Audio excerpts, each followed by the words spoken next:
मास और वेट, आओ इन दोनों के बारे में बात करते हैं। वैसे तो आम जिंदगी में हम इन दोनों को एक ही चीज के लिए इस्तेमाल करते हैं, एक ही संदर्भ में इस्तेमाल करते हैं, लेकिन इसका मतलब ये नहीं कि ये दोनों चीजें सेम हो। इन दोनों के बीच में कुछ ना कुछ डिफरेंस है, फिजिक्स में तो एटलीस्ट।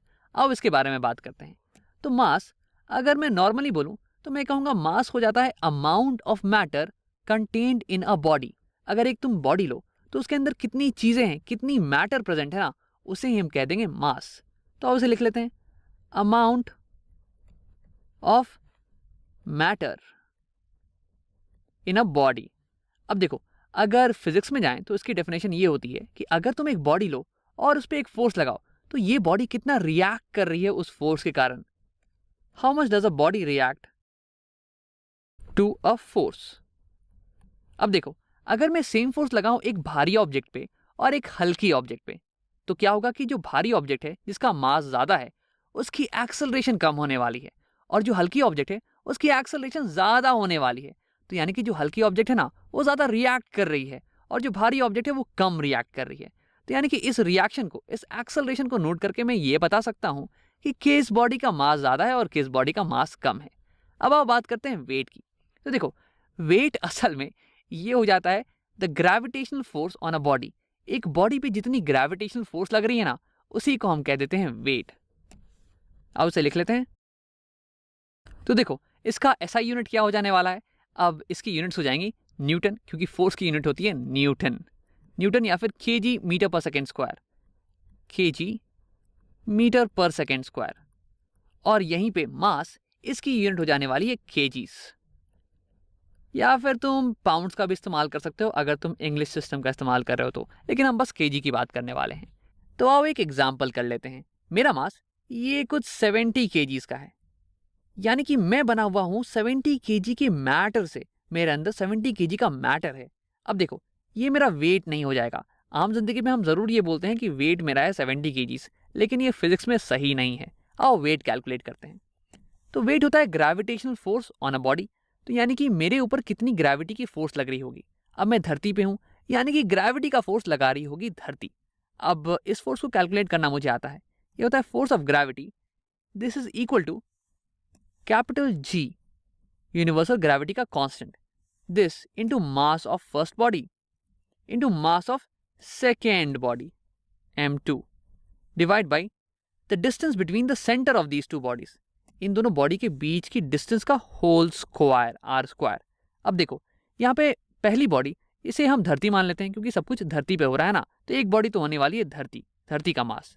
तो ये मैं लिखने वाला हूँ मास ऑफ अर्थ। अब अगर तुम इसे कैलकुलेट करो तो इसकी वैल्यू हमारे पास आ जाती है 9.8 मीटर पर सेकेंड स्क्वायर, और इसे हम डिनोट कर देते हैं एज छोटा जी, या फिर एक्सेलरेशन ड्यू टू ग्रेविटी, और इसकी वैल्यू आ जाती है कुछ 9.8 मीटर पर सेकेंड स्क्वायर।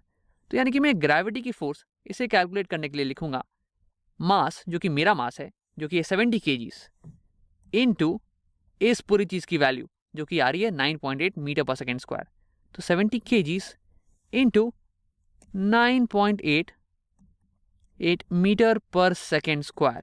अब अगर तुम इसे सॉल्व करो, जो कि मैंने पहले ही कैलकुलेट करके रख लिया है तुम्हारे लिए, तो इसकी वैल्यू आएगी कुछ 686 यूनिट्स हो जाएंगे केजी मीटर पर सेकेंड स्क्वायर, या फिर इस पूरी चीज को हम न्यूटन भी बोल देते हैं, न्यूटन। ठीक है, अब ये होगी मेरी ग्रेविटी की फोर्स जो कि धरती लगा रही है मेरे ऊपर, और यही हो जाएगी मेरी वेट। लेकिन आम जिंदगी पे हम इस नंबर का कभी इस्तेमाल नहीं करते हैं। तुमने कभी किसी से नहीं सुना होगा ये कहते हुए कि उनका वेट 600 न्यूटन का है, बल्कि वो लोग बोलते होंगे कि उनका वेट ये 70 केजीज है। लेकिन देखो, फिजिक्स में इन दोनों चीज के बीच में बहुत बड़ा डिफरेंस होता है, इसलिए इन दोनों का स्पेशल ध्यान रखना। अब देखो, ये तो हो गया तुम्हारा वेट धरती के सरफेस के ऊपर। धरती तुम्हें इतने ग्रेविटेशनल फोर्स के साथ नीचे खींच रही है, इसलिए ये हो गया तुम्हारा वेट। लेकिन अगर तुम मून पे चले जाओगे तब तो ग्रेविटी की फोर्स बदल जाने वाली है। तो क्या तुम्हारा वेट भी बदलेगा, और तुम्हारे मास के साथ क्या होने वाला है। तो देखो, और पहले मास की बात करते हैं मून के ऊपर। तो अगर मैं मून के ऊपर चले जाऊं, फिर भी मेरे अंदर जो मैटर है ना, अमाउंट ऑफ मैटर, ये तो ना कम हुआ ना ये बढ़ा, ये मैटर तो सेम रहने वाला है। तो यानी कि मेरा मास ये कहीं नहीं बदल सकता है, ये पूरे यूनिवर्स में सेम रहने वाला है, एज लॉन्ग एज मेरे अंदर का मैटर ये नहीं कम हो नहीं बढ़े। लेकिन अब वेट की बात करते हैं। अब वेट तो हो गया फोर्स ऑफ ग्रेविटी। अब अगर मैं मून पे चले जाऊं और फिर ये फोर्स की वैल्यू कैलकुलेट करूं, तो देखो ये जी तो कांस्टेंट रहने वाला है, लेकिन ये अब एम के जगह पे आ जाएगा मास ऑफ मून, जो कि अलग है। और सिमिलरली ये रेडियस ऑफ मून ये भी चेंज हो जाने वाली है। तो यानी कि ये पूरा नंबर बदल जाने वाला है, और इसलिए जो फोर्स ऑफ ग्रेविटी है ये अलग आएगी, यानी कि वेट ऑन मून ये भी अलग आने वाली है। तो इसे कैलकुलेट कर लेते हैं। मैंने कभी सुना था कि वेट ये ऑन मून ये होती है 1/6, क्योंकि फोर्स ऑफ ग्रेविटी ये होती है 1/6 of force of gravity on earth. तो यानी कि वेट ऑन मून ये भी हो जाएगा, वेट ऑन मून ये भी हो जाएगा 1/6 ऑफ वेट ऑन अर्थ, जो कि है 686 न्यूटन। तो यानी कि ये आने वाला है कुछ 114 न्यूटन के बराबर। तो देखो वेट होता है ग्रेविटेशनल फोर्स के बराबर, और ग्रेविटेशनल फोर्स का फॉर्मूला है ये। अब अगर ग्रेविटी का फोर्स ये अलग लग रहा हो बॉडी पे, तो यानी कि उसकी वेट भी बदल चुकी है। अब यानी कि तुम अगर किसी और प्लैनेट पे चले जाओ तो जाहिर सी बात है ग्रेविटी का फोर्स ये कुछ अलग लगेगा, तो यानी कि तुम्हारी वेट भी बदल जाएगी। अब अगर तुम धरती पे ही हो और मान लो कि तुम जमीन से पहाड़ के ऊपर चले जाओ, तो भी ये ग्रेविटी का फोर्स बदल जाने वाला है, क्योंकि उस केस में ये आर जो कि distance from the centre of the earth है ये बदल जाने वाली है तुम्हारी, और इसलिए ये फोर्स ऑफ ग्रेविटी बदल जाएगी और तुम्हारी weight on top of a mountain ये भी अलग आने वाली है। अब अगर तुम धरती पे ही पोल पे अपना वेट मेजर करो और इक्वेटर पे अपना वेट मेजर करो, तो ये भी अलग आने वाला है। और ऐसा इसलिए क्योंकि धरती थोड़ी सी चपटी है पोल्स पे।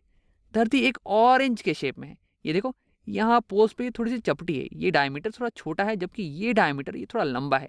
तो यानी कि अगर तुम पोल्स पे अपना वेट मेजर करोगे ना, तो ये रेडियस ये थोड़ी छोटी आने वाली है, और इसलिए फोर्स ऑफ ग्रेविटी यहाँ पे बदल जाने वाला है, और इसलिए तुम्हारा वेट ऑन पोल ये भी थोड़ा अलग आने वाला है।